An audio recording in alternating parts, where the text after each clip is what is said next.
Welcome to the Nevcast, where three bros talk business, art, justice, and the pursuit of Jesus. Any day above ground is a good day. Get ready to laugh, cry, and kiss 30 minutes goodbye with Peter Nevland, Dave Nevland, and Rashid. Hey, how y'all doing this morning? Hail, Rashid. Rashid. Good morning, Rashid. Hey, how's it going? It's going all right. The gang's all here. Gang's all here. The gang. The brothers are here. The gang. I believe there is a saying. Y'all aren't a gang. I believe there is a saying to express today, and that would be that any day above ground is a good day. A good day. So you're above ground. We're above ground. Isn't that what you say? Yeah. Any day above ground is a good day. Are we ever going to go below ground, though? Our bodies will. Well, eventually. Yeah. So how All are you? right. How are you, Rashid? Man, I'm doing okay, man. Doing okay. Yeah, I hear that. Yeah. I hear that. Welcome to the Nevcast, you guys. Yeah, welcome. You know, Got some interesting things today. yes, absolutely. I actually, a few weeks ago, I was not doing well at all, and I felt like I was about to fall apart. I felt incredibly broken, Yeah. and You called me. yeah, I called you. I called some other people as well. At first, I didn't call anybody, but Except the Lord. well, it was the Lord. I think I was just Help. yeah. It was really bad. I was at home. I called Rashid eventually, and that was amazing. So maybe back up a little bit, but it's been, even since then, it's been a trying few weeks. That there's just been thing after thing that's happened, and we're going through dealing with our parents moving out of the home that I don't ever remember them living in another home personally. Yes, you don't. Because we moved to that home when I was almost 2 years old. Yep. And, and so I'm 46 now. So they were in that home for 44 years. And Dad, moved out into assisted living. Mom's in a memory care unit, and she is in very late stages of having Alzheimer's. Yeah. And it's really rough. We've been encountering our mom, Yeah. not knowing our names anymore. Yeah. Most of the time, she's not the person we knew. Yeah. And there's occasions, I've spent time, talked to her on the phone maybe about a month and a half ago. Yeah. And just told her that, honestly, I think I told her that I was having a hard time, and she prayed for me. Wow. And I remember she kept starting the prayer and it would lose her way. Hmm. And I can't think of the words, Yeah. But Lord, I just pray that, oh Lord, just for Peter that, and then she would lose it. Yeah. And then she would start again, and she just Yeah. kept going, well, you know what? To me, it didn't matter. I was weeping while she was You praying, can make me cry right now. trying to pray over me. And it was just so powerful because, words weren't important at that point. Yeah. Her spirit was just flowing over me. Yeah. And the Holy Spirit was just loving on me. And, knowing that I was loved no matter what, whether she knew me or not. Thank you for a mom that prays. Thank you for a mom that prays. She just God. goes there. I mean, it's the oldest memory. It's the oldest memory. And It's so the she deepest trench. she was just, praying and loving on me. And anyway, and finally we found our way through, and she said, well, thank you, Lord. And she said, amen. And I was like, thank you, Mom, for being so wonderful. She was like, oh, I love you. Oh, I love you. I was like, oh, I love you, Mom. Thank you, Mom. And, we never know when our next conversation is going to be our last, but that happened. And I was going through some hard things. I hadn't been getting a whole lot of sleep. We have an 8-month-old. We have a 3-year-old who's almost 4, and then we have a boy who just turned 6. And so, The littles. Yeah, and so Kaz is starting school. I take him to school in the mornings, which means I have to get up early. That's tough. And it's Sorry for you, Peter. It's been tough with there's lots of parents out there, but Kaz and Pax are in a room. They share a room. They have bunk beds. And Pax has been struggling going to sleep. And so they hadn't really been going to sleep until, like, they'd stay up, just everything we could do to get him to sleep, 9:30 type of deal. And then we barely have any time together. And by the time we're getting to bed, it's 10:30, 11. Then I got to get up at 6 or 6:30, 6:45, just dragging myself out of bed, trying to get a shower. And then I get, you got to get Goldie wakes up. She's 8 months. And she needs to be fed. Yeah. And I'm getting the kids ready in the morning and then work has been challenging. There's been a whole lot of stuff. Has it ever been a time in your life when it's easy to wake up early? Even in college? Yeah. No. Yeah. No, I never have felt it easy to get up early. And the funny thing is that I know this about you. I make Vicky look like Vicky makes me look like I'm a morning person. Like if I struggle to get up early, she struggles even more. Wow. So there's not really another place to go, right? And so, and she's feeding Goldie. She's got to feed Goldie when Goldie wakes up. And Goldie's a very, very sweet baby, but she's got to eat. There's nowhere to go with that. That's right. Get Goldie, and so we have our morning routine, and then I go to work, and work has been tough, and I've been kind of working a lot. And then when I come home, then there's the boys. Usually Vicky's getting dinner ready, so I'm trying to deal with the boys, and then, getting them to bed, and we're trying to clean up dishes, and she's got to feed Goldie. The boys got to get baths and stuff like that, and it just goes until 9:30, and then, we maybe squeeze a little bit of rest in, and we had been in a tough place with some different tough stuff that's been happening, that's been hard to deal with.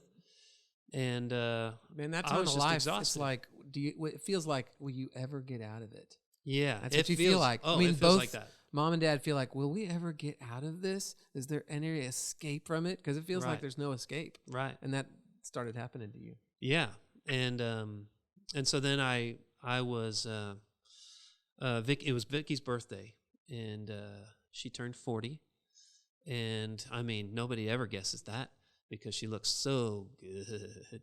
Oh yeah, she does. She's gorgeous and beautiful. I'm so happy that the Lord gave me such a wonderful, beautiful wife. And anyway, so she was having her 40th birthday, and some friends came down from Dallas, and so they were going to go out for the day. The day before, was her actual birthday. It was the Friday, February 11th, and so then I had the boys during the day that day, and then we went out that night, and we were up kind of late. We're out that night celebrating her birthday. Well, the next day her friends came down from Dallas, and so she went out that day with them to spend some time with them, and I had Goldie and Kaz and Pax by myself. Now, the thing, when I have all three of them by myself, the hard part is that there's not a one schedule for them.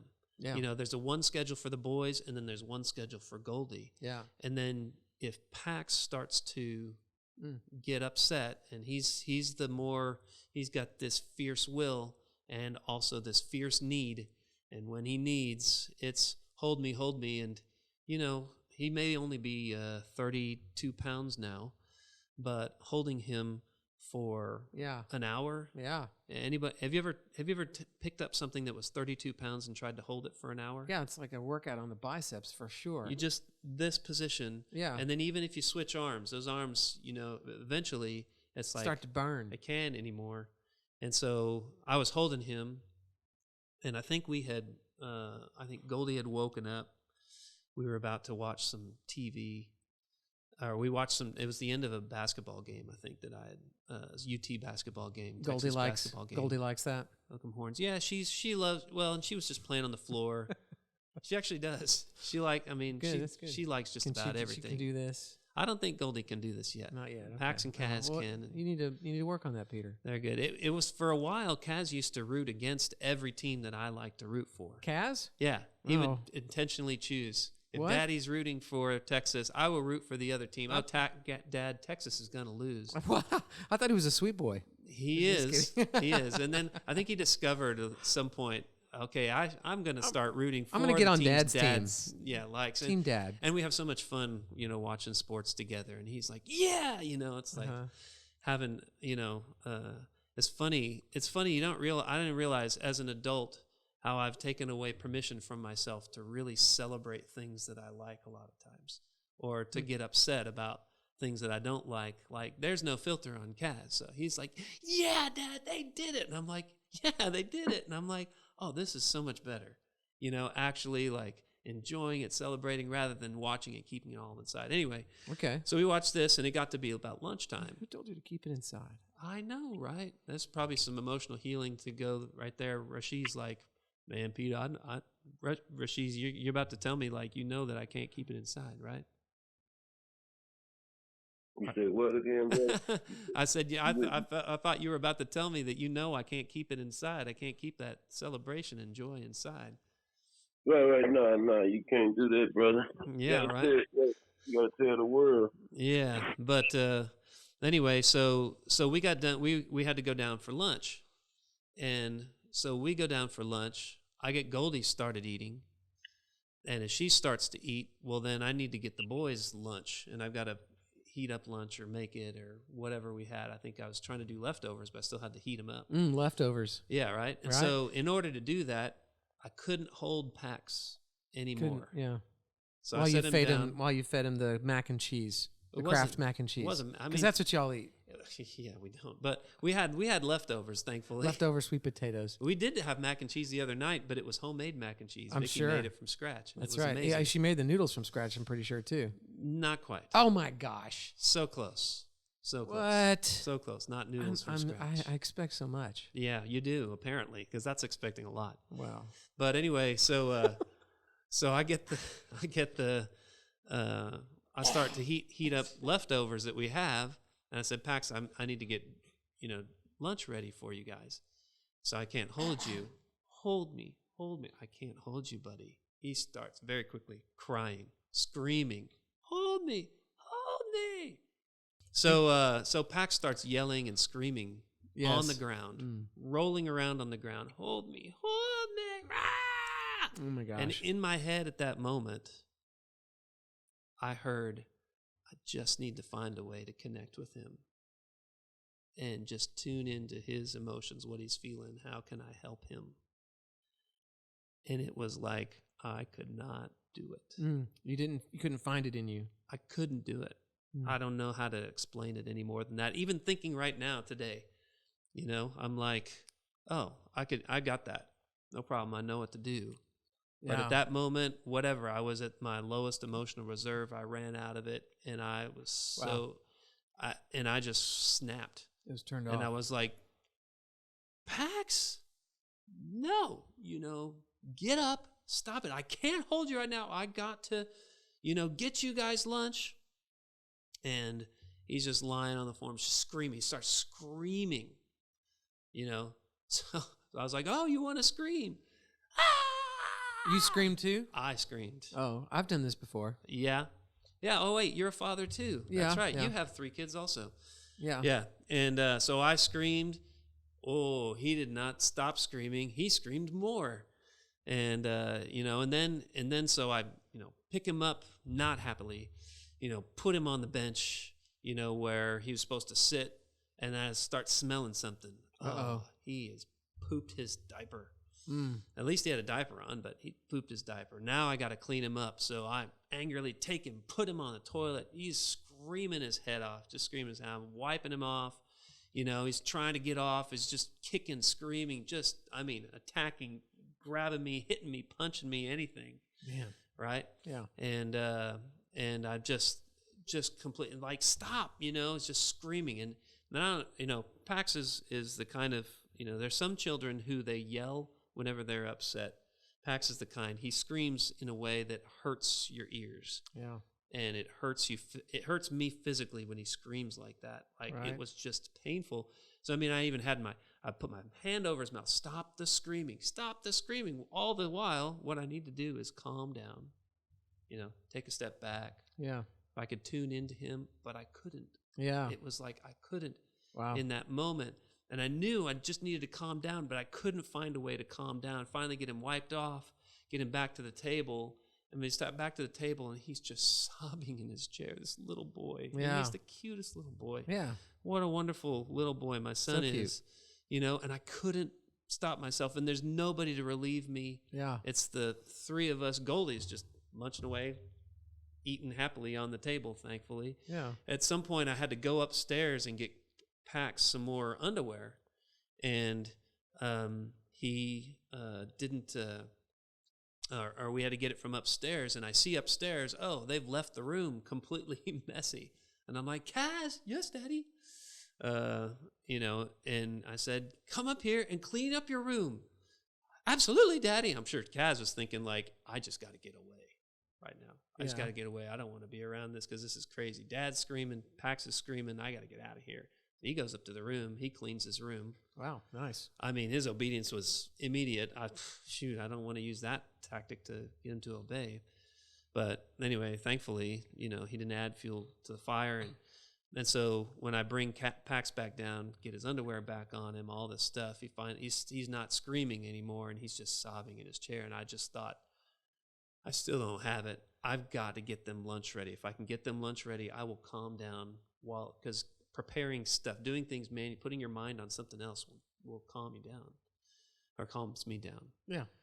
And so I calmed down, and while I was getting him lunch ready, and I knew he just needed to be held and loved, you know. And so, you know, when I finally got lunch ready, I brought it to them, called Kaz down. He comes down, and I just took Kaz and Pax in my arms. Buddy, I'm so sorry. I exploded on you. I'm so sorry. You know, please forgive me. And he's just sobbing. And you found it. You found that place. Yeah, and I held him for a while. And so he calmed down, but I'm just shaking. I'm out of control. I'm broken at this point. And I get him back to the place where he can go and eat his lunch. So he eats his lunch. Kaz eats his lunch. I have to take Goldie and put her down for a nap. I come back, I get the boys, and they clean up downstairs after lunch. Pax is, you know, okay. I'm still lost it. I get them up into their rooms for rest time because they have rest time every afternoon. And so I get them up in their rooms for rest time. Then I go and clean up all the dishes and all the mess in the kitchen that there was after lunch. By the time I clean up lunch, I go upstairs and I just sit in our lounge, you know, and tried to watch the rest of this basketball game that was there. Which I had all of 10 minutes, and Goldie wakes up again. So I get Goldie up, and, you know, she's relatively easy. I feed her. Boys are in rest time. And I'm just holding her on the couch. And Vicky finally comes home, you know, with her friends, and I'm just holding her. Vicky takes Goldie from me, and I'm like, she's like, what's wrong? What's wrong? And I was like, please, you just got to stay away from me. Just stay away. I can't. I need time. I just need time by myself just to rest. I've just lost it. Just lost it. And, you know, I felt so overcome with shame, and, you know, I had exploded on my little boy. Right? Yeah. And anyway, she said, well, you know, you need to, you were going to get the food that we had ordered from Pius, which is a 30-minute drive. Yeah. You want to go there and get that and come back? You'll have an hour by yourself. You can sort things out. And I was like, I don't know. Okay. So I get in my car. I drive to Pius. I get to Pius. I get the food right away. Put the food, it's kind of a big, you know, bag. Put the food on my seat, try to lean it so that, you know, it would stay there and everything like that. And I start driving home. And as I'm driving home, this car, it's on 290. There's lots of traffic on 290, and this car in front of me slams on their brakes. I slam on my brakes. The food just goes flying. Yes. And it spills out all over my floorboard. Dude. I'm like, dang it. You know, I'm just like, hit the center console. I'm screaming in my car. It was scary. Right? And there's nothing I can do. I have to keep driving. The food's on the floor. Yeah. And then this car in front of me throws a rock, hits my windshield, chips leaves a crack in my windshield. Really? You didn't tell me that part. And finally I'm driving and I pull 1826 comes up to the hospital parking lot. I was like, just get in the parking lot. I got to get the food back, right? And, I'm like, maybe I should check myself in, to the hospital. And, it's not that kind of hospital. It's not that kind of hospital. But anyway, and so I get the, food, so much of the food's on the floor. I pick up a piece of their pastrami, put it in my mouth and eat it right off the floorboard. It tasted really good. The rest of it, I just, finally got the food stacked back up, took the floorboard, just dumped the food out on the parking lot, put the floor mat back in my car, stacked the food down on the floor mat so there's no possible way it could fall again, and get back in my car, resume driving back home. But I have to stop at the grocery store because I have to get diapers, and I have to get some feminine products, get some deodorant. It's always fun. When I go to walk in the door at the grocery store where I was going to walk in by the pharmacy, it's not usually closed till 9 p.m. It was 6 p.m. It was closed. So I had to walk around from where I'd parked, then come back into this side of the store. Then I couldn't check out there because that grocery line aisle is closed there as well. So I got to walk over to the self-checkout. The deodorant that I'm carrying falls and it just breaks the caps on the deodorant. And I'm just like, screw it. I'm just buying it as is. And this guy is is in the, self-checkout place. And he's like, have a good day. I was like, yeah, thanks, you too. And I just start walking out. And as I'm walking out, I'm just thinking in my head, I've just got to get to my car because if anybody gets in between me, does something, is anyhow rude to me or anything like that, they lose their head. I'll probably beat them up. I'll probably, with my fist, beat them. Rishi, have you ever felt like that? Anyone? Ever? Dave, you ever felt like that? Yeah. Yeah. And well, I've never felt like that I couldn't do something, but I felt like I couldn't control myself. Right. At that point. Wow. So I get the stuff in the car. I drive home. I give the food to them, and when I walk in, and there's the movie from the music from it. The movie Encanto is playing, and it's it's tick pressure that could tick tick tick and it never stops. Whoa, pressure that can build tick tick tick till you just go pop. Whoa, and I was just like, Alexa, turn off.